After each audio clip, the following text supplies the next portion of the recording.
So let's tie up a couple more loose ends on the MHC, the major histocompatibility complex region of the chromosome. Now we're going to talk about your HLA haplotype. What is your HLA haplotype? It's the combination of HLA alleles that are found on your chromosome 6. So, for example, let's say you've inherited from your maternal chromosome HLA-A 0201, HLA-B 2705, and HLA-C 1991, right? And those are the isoforms that you make on cells, right? That's one chromosome you've inherited from, let's say, your mom. That's one of your haplotypes. What is your other haplotype? Well, it's the other chromosome inherited from your father, right? So that haplotype is going to maybe, probably, most likely be different alleles of those A, B, and C genes, so they're going to make different isoforms found on the surface of your cells. So what you can have are up to 6 class 1 isoforms on the surface of your cells. And that's a good thing, especially if they all have different peptide binding motifs. They're all presenting different peptides. The more different peptides they present, the better off you're going to be in defending against a viral infection. Right? What would happen if your haplotypes overlapped? Right? And so here I changed HLA-A. Let's say you're homozygous for HLA-A.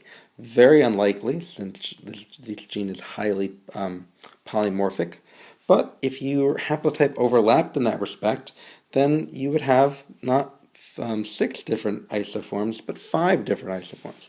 You could probably present fewer peptides because you have overlapping peptide binding domains because your HLA-As are the same. What if your haplotypes were identical? Right? That would mean that, in fact, you would only have 3 different isoforms found on the surface of your cells. And that would happen, that's extremely unlikely, but let's say if your parents were related in some respect, then they might have similar genes and they might pass those similar genes down. So it's very unlikely, but it is possible that individuals have haplotypes that are similar.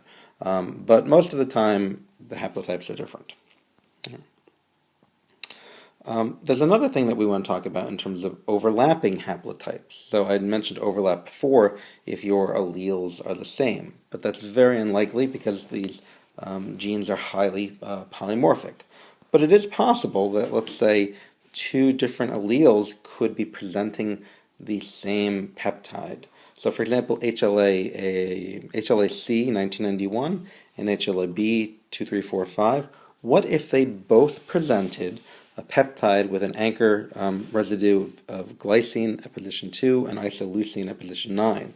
Even though they're different allotypes, they present the same peptide. So you would have less overlap. So yeah, you would have 6 classes of 6 class 1 isoforms, but 2 of the 6 actually would present the same family of peptides. So if having overlap between your haplotypes actually is not a good thing. You don't want overlap. The more diversity you have in your HLAs, the better off you're going to be in presenting peptides.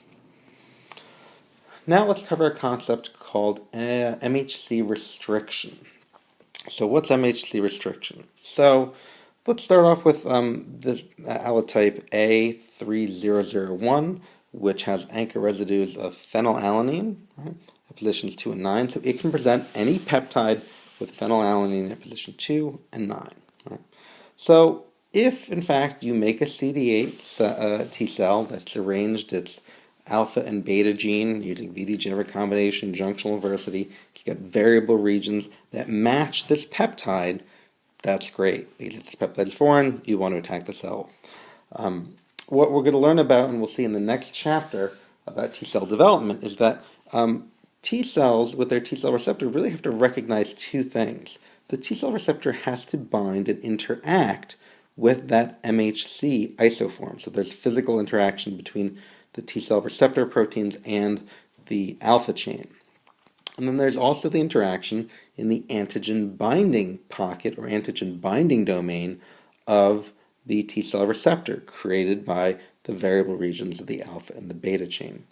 So why do we point this out? Well, it's because we talk about this T cells recognizing antigens that are restricted. So let's say, for example, this allotype, right, A3001, binds another peptide with phenylalanines in the anchor residues, but the other amino acids are different, right? So this peptide will bind, it will be loaded, and will be presented on this allotype.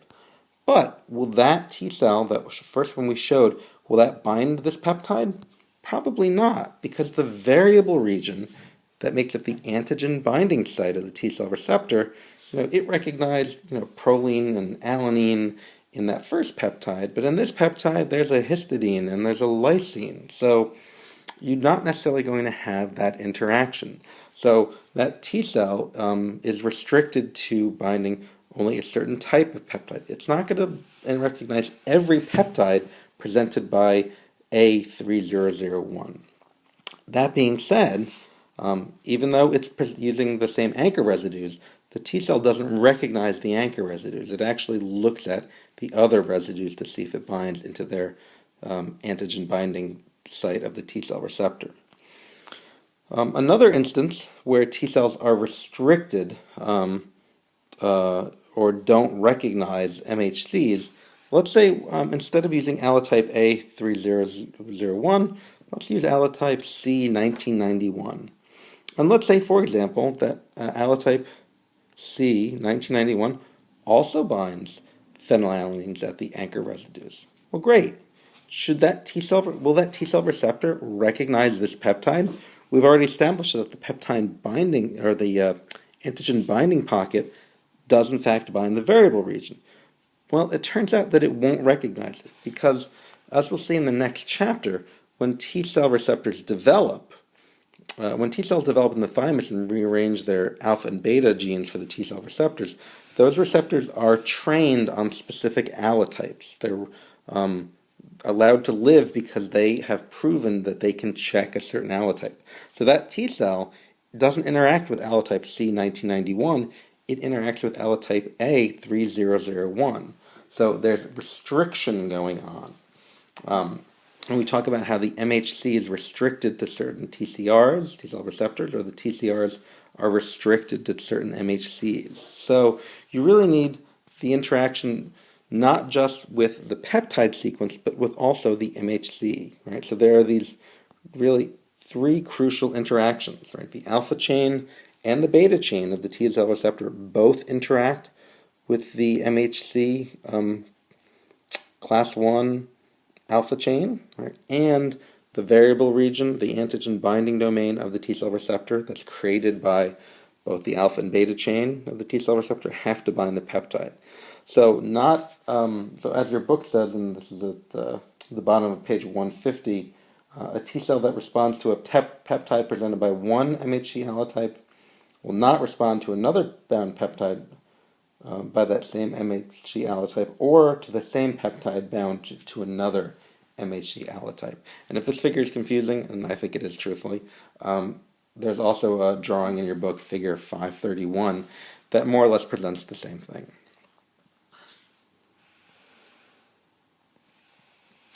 The last thing we're going to talk about are characterizing your MHCs.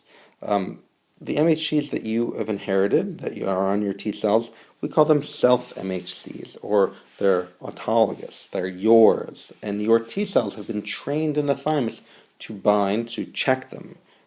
They go up, they bind them, they check them, and as we saw in the last slide, they only check certain ones. So this T cell might be raised to check B2705, it'll check it using its T cell receptor, and if it's a self-peptide, it should ignore it. If it's a non-self peptide, hopefully its antigen binding site binds it. Why do we need to talk about self-MHCs, the ones that you're born with? Well, it has to do with tissue transplantation, organ transplantation. There's a whole chapter later in the book devoted to this, but we're going to introduce this concept now.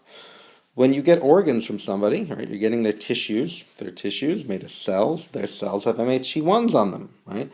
What MHC1s do they have? Well, you try to match the MHC1s, which is why when doing organ donation, you have to know your HLA types and their HLA types. And if you have the same HLA types, maybe because you're related, you have very similar ones, getting the most matches out of those six, HLA A, B, and C, if you can match all six of them, oh, great.